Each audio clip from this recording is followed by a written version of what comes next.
Students question number 22 है water and carbon tetrachloride are not miscible, immiscible हैं।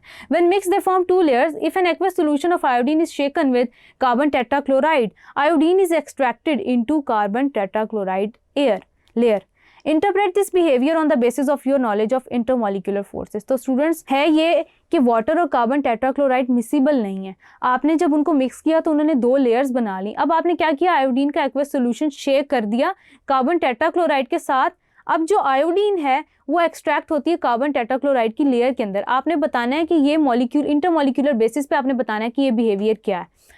Principle of solubility है इसके अंदर कि like dissolves like. This principle states that polar solutes जो हैं वो पोलर सॉल्वेंट्स के अंदर डिजॉल्व होते हैं, जबकि नॉन पोलर सोल्यूट्स जो होते हैं वो नॉन पोलर सॉल्वेंट्स के अंदर डिजॉल्व होते हैं। तो based on that principle students आप डिस्कस करेंगे the solubility of iodine in carbon tetrachloride as compared to that of water.